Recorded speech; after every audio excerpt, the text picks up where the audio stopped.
क्योंकि बहू झूठ नहीं बोलती। सुधा और राकेश के 3 बेटे थे। शादी के बाद तीनों माँ बाप से दूर रहते और सिर्फ त्योहारों में आते। माँ जी, पिताजी, अगली बार आप लोग हमारे घर आइएगा। अरे नहीं बहू, सब यही आ जाते हैं तो घर खिला खिला लगता है।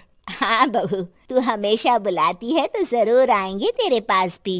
हाँ हाँ, दीदी का घर बड़ा जो है, सब कुछ आपने शादी के बाद दीदी को ही तो दे दिया था। हमें भी दिया होता तो हम भी बड़ा घर लेते। क्यों सुनील? अरे नहीं नहीं, पापा ने सबको एक बराबर ही दिया है। छोटी बहू, क्या चाहिए तुम्हें, बोलो। वो आपके सोने की चेन वाली घड़ी है ना, वो अगर आप मुझे, तभी वहाँ मजली बहू भी आ जाती है। और मुझे ना आपका मंगलसूत्र कितना लंबा, सुंदर और भारी भी है। अरे हाँ हाँ, तुम दोनों को ही दूंगी बहू, चिंता न करो।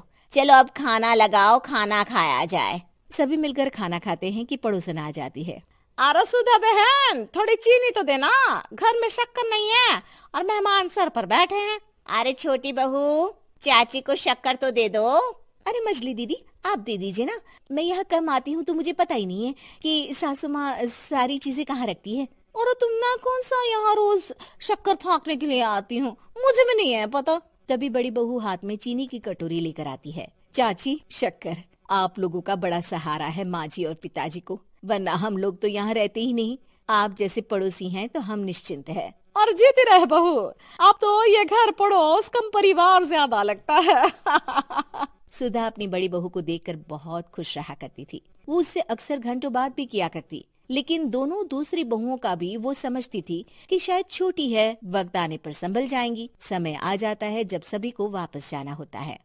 माँ जी, हम लोगों की फ्लाइट पहले है, हमें इजाजत दे। वो सास के गले लगकर चली जाती है। थोड़ी देर बाद छोटी बहू कहती है, माँ जी, मैं ना ये सोफे के कवर और चादरें ले जा रही हूँ, यहाँ तो ऐसी ही पड़ी रहेंगी। हाँ हाँ बहू, ले जा।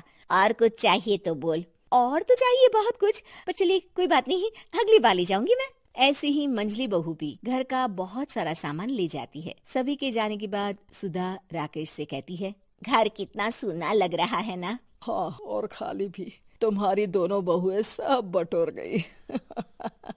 अरे ठीक है ना, हम दोनों ही तो हैं, कितना सामान लगेगा। फिर उन लोगों की नई गृहस्थी, इतना मत सोचा करे। समय बीतता है। ऐसे ही हर साल त्योहारों में सुधा और राकेश के बच्चों की बहू आते और जाते वक्त ढेर सारा सामान पैक कर कर ले जाती। लेकिन कुछ ही सालों में सुधा का देहांत हो जाता है।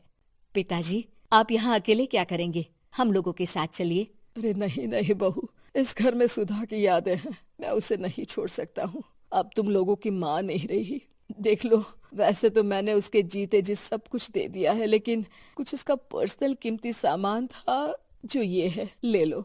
सामान में होती है एक घड़ी और एक मंगलसूत्र। माँ जी ने कहा था कि वो ये घड़ी मुझे देंगी। हाँ हाँ, पिताजी, माँ ने सबके सामने ये घड़ी सरिता को देने के लिए कहा था। उठा लो सरिता माँ की घड़ी। अब क्या था, छोटी बहू फट से घड़ी उठा लेती है। और पिताजी, ये मंगलसूत्र तो माँ ने मुझे ही देने को कहा था, याद है ना? वो सभी की ओर इशारा करती है। तू भी ले ले ये हार बेटा, कोई बात नहीं। मंजली फटाक से हार उठा लेती है। ससुर बड़ी बहू की तरफ देखते हैं। तुझे क्या दूं बेटा? पिताजी, माँ ने एक चीज मेरे लिए भी रखी है। सभी के कान खड़े हो जाते हैं कि आखिर सास ने क्या रखा होगा बड़ी के लिए। अरे माँ जी तो दीदी से प्यार भी ज्यादा ही करती थी, हमेशा उनसे बात किया करती। जरूर कोई बड़ी और अपनी प्रिय चीज दी होगी दीदी को। और देख लेते हैं ना, वरना तो हम भी बराबर का बंटवारा करेंगे। हाँ हाँ, कर लेना बंटवारा।